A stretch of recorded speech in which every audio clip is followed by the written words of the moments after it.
Hola, mi nombre es Alejandra Salas, curso el cuarto ciclo de la carrera de Nutrición y Dietética de la Universidad Privada del Norte.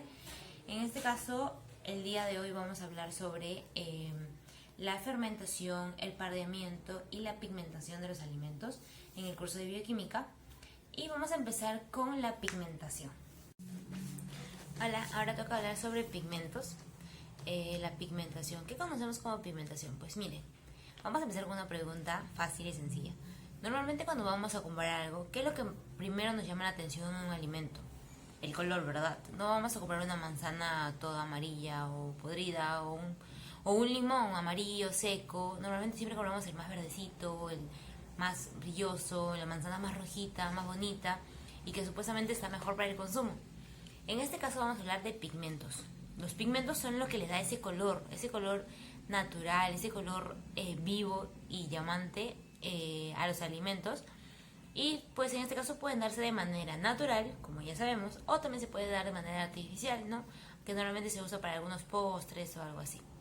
Ahora toca hablar de los flavonoides. Ellos contribuyen el mayor grupo dentro de los compuestos fenolíticos y más de la mitad de los 8.000 identificados.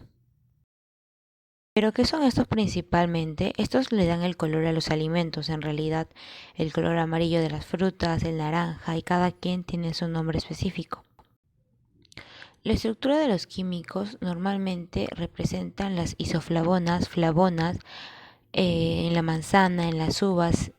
Por ejemplo, tenemos a la antocianina, que es el que le da el color azul, rojo, violeta a algunas frutas como las moras, la fresa, los arándanos. También tenemos, estos son compuestos fenolíticos, como ya los había dicho. También tenemos a, los, a las catequinas, que nos dan los compuestos por ejemplo, son antioxidantes y la apariencia es como que incolora. Por ejemplo, las manzanas, las peras, el té blanco, por ejemplo, también. Luego también tenemos a los taninos. Los taninos son compuestos fenolíticos amarillo-café. Estos son antioxidantes también, pero su sustrato es oscuro. Por ejemplo, sería el café, sería el vino, el chocolate también vendría a ser parte de esto, el té negro. Como conclusión tenemos que el pigmento es un compuesto químico, ya sea natural o sintético, o sea, colorantes, que tienen la propiedad de dar color. Ahora vamos a hablar de fermentación. ¿Qué es la fermentación? ¿Cómo lo conocemos? En este caso sabemos que existen, los más usados son las levaduras y usan para fermentar, por ejemplo, la harina, el pan, porque comemos pan con levadura y levadura es un fermento. En el caso también del vino, que son los más conocidos, tenemos también el yogur, que usan probióticos, que también son fermentos. Pero ¿qué es la fermentación en realidad? La fermentación es un proceso que se da en microorganismos o también se puede dar por enzimas. En este caso puede ser alcohólica, láctica, con procesos con ayuda de hongos, se puede dar de manera... Este transforma procesos orgánicos en otras utilizables. También tenemos en este caso, como pueden ver aquí, las bebidas, cereales o panes. Tenemos a los vegetales, aquí las carnes y los lácteos, porque para las carnes también se usan para algunos embutidos. Bueno, como sabemos los fermentos a veces suelen no caer muy bien a todas las personas, pero en realidad los fermentos tienen mucho beneficio para la salud a nivel nutricional. En el caso del yogur, por ejemplo, que utilizan probióticos, estos ayudan a la flora intestinal. También tenemos en el caso del vino, que se recomienda para combatir, para digerir mejor en el caso de consumir carnes rojas. También tenemos el caso del pan, que ayuda a inflar mayormente. También se puede dar de manera natural. Por ejemplo, la levadura es un producto industrial, ¿no?, que pasa por un proceso. Pero también se puede dar de manera natural el proceso de fermentación de la harina como tal y así producir masa madre. Masa madre es un prefermento del pan, sin necesidad de usar levadura como tal. También se puede dar en el vino, como ya lo conocemos, y se da de manera natural, en realidad es un proceso natural. Esto se da, ¿por qué? Porque se da para poder conservar mejor los alimentos. Si es que le damos el proceso de fermentación a la uva, por ejemplo, le damos una segunda vida ya no solo la comemos como uva, sino también la comemos o la consumimos como vino. En el caso del yogurt, ya no consumimos solo la leche, le damos un fermento, un cuajo, que por ejemplo vendría a ser el queso, o si no un fermento para el yogurt, o si no para el kefir, que es más espeso, o el yogur griego, que contiene más probióticos incluso, porque tiene menos. ¿Cuál es el objetivo del fermento? Como ya lo dije, dar una segunda vida y también hacerlos más digeribles. Como muchos sabemos, las personas a veces que son intolerantes a la lactosa, la leche es muy pesada para ellos. ¿Por qué? Porque tienen todos sus grasas, carbohidratos y todo. Pero nosotros añadirle fermentos o añadirle probióticos en este caso, o añadirle enzimas, hacemos que este alimento se vuelva más digerible y no les cae mal. Por ejemplo, las personas que sufren intolerancia a la lactosa pueden consumir normalmente queso o pueden consumir yogur. ¿Por qué? Porque este pasa por otro proceso y hace que el alimento se vuelva mucho más digerible. Aparte de que ya como lo dije, este nos da beneficios para la salud porque nos favorece en el caso de la flora intestinal y hace que nosotros podamos digerir mejor otros alimentos. Hay una gran variedad de productos fermentados en el mercado. Aún hay personas que no la conocen. Por ejemplo, tenemos alimentos raros como son la soya.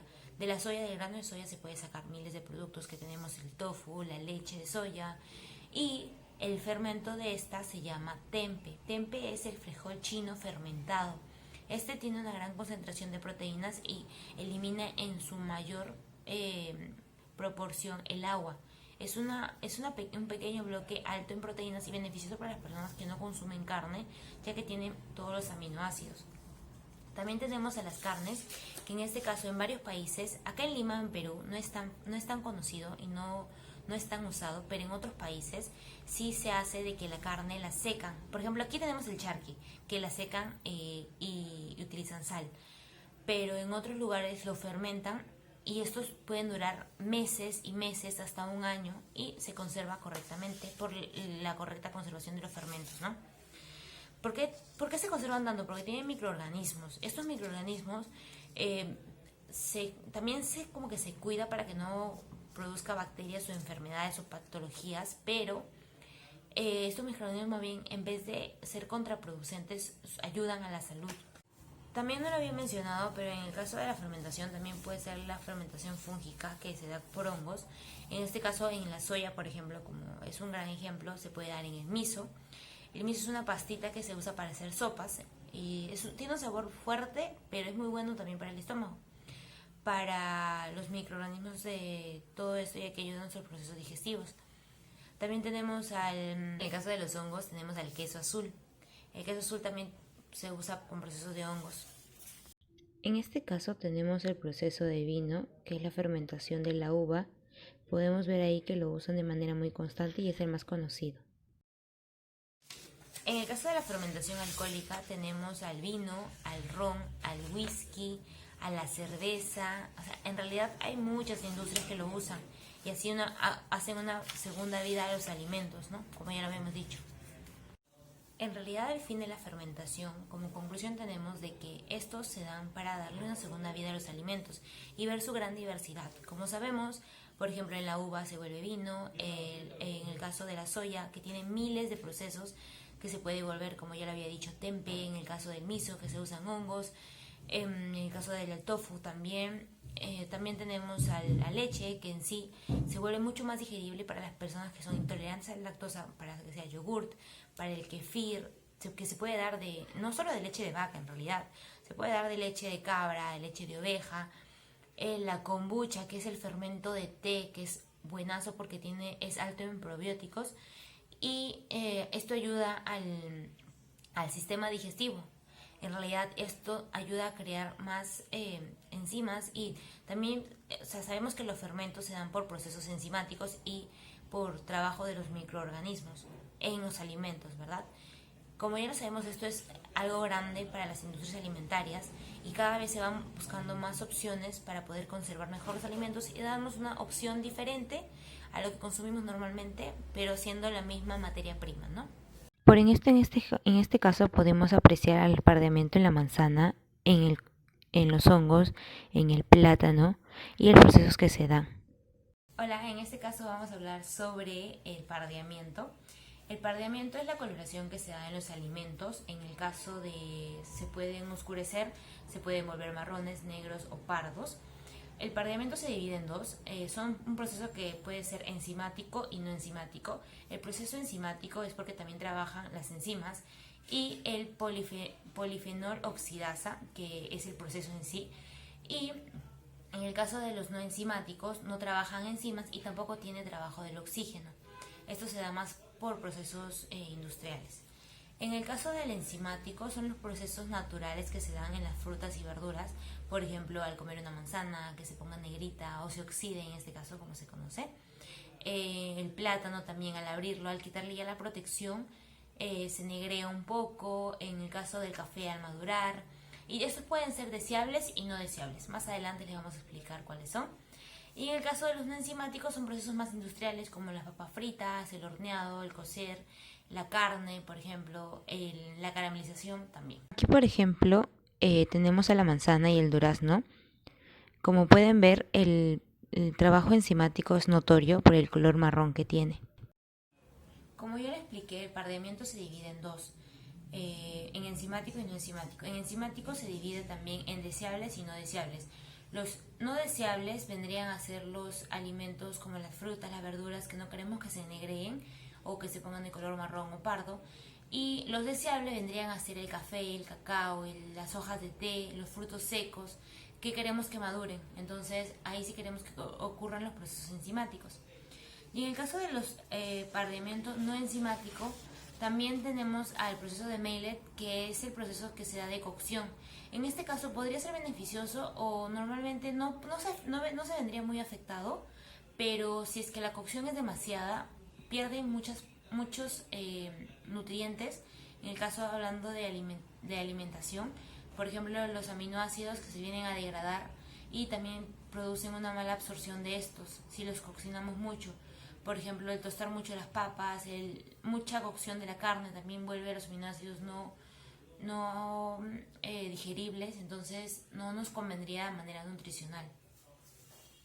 Aquí podemos notar el pardeamiento no enzimático, que esto es por la cocción que se da, los diferentes tipos, y ya en el último sería el menos indicado, ¿no? También tenemos a la caramelización, que se da a mayor de 150 grados centígrados.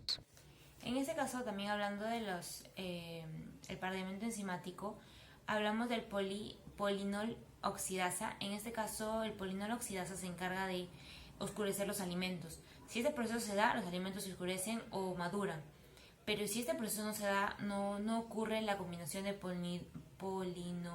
polifenol oxidasa con el oxígeno y las enzimas, no oscurecería. Entonces, para poder hacer esto, para retardar la maduración, en estos casos, por ejemplo, la fruta se puede congelar, podrían haber cambios físicos y químicos. En cambios físicos se puede bajar la temperatura o usar como que una prensa al vacío, o en cambios químicos se podrían echar ciertos químicos como ácidos, entre otras cosas, para que el alimento se conserve mejor y no madure tan rápido.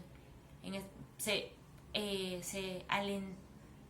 alentizaría o ralentizaría el proceso, más no se eliminaría, porque igual tiene que ocurrir, porque es... Hablando más del pardeamiento no enzimático, hablando ya por el otro lado, el proceso de Maillard es un proceso que se da mayormente en la industria alimentaria, en el caso de los alimentos horneados, fritos o cocinados, como ya lo habíamos dicho, y mayormente esto se da por el sabor. Entre los panes más doraditos estén, más ricos están. Entonces, por el lado de la industria alimentaria es muy usado y como que a favor de están las personas que consumen este tipo de alimentos, porque no les gusta como que los alimentos muy blancos. Pero por el lado de la nutrición se ve un poco afectado, pues porque como ya lo había explicado, se disminuyen los aminoácidos, se vuelve más difícil la absorción de estos, en algunos casos mata muchos micronutrientes y el valor nutricional disminuye, ¿no? Entonces esto no sería tan beneficioso para la salud, pero sí, en el caso de la industria alimentaria, para el sabor sí es favorable, ¿no? Como conclusión tenemos que para el proceso de pardeamiento enzimático se necesita del polifenol oxidasa, con oxígeno y un sustrato. Si es que uno de los tres no se une, el proceso no se puede dar. Como ya habíamos dicho, que se puede evitar con procesos físicos o químicos. Y para el proceso no enzimático, para el paramento no enzimático, se dan de dos maneras. La de Maillard, que es las cocciones, las comidas horneadas o fritas, y también la caramelización del azúcar, por ejemplo, pero que tienen que ser a temperaturas mayores a 150 grados centígrados. Y esos son procesos naturales que se dan, así que solo se puede retrasar, más no se pueden evitar.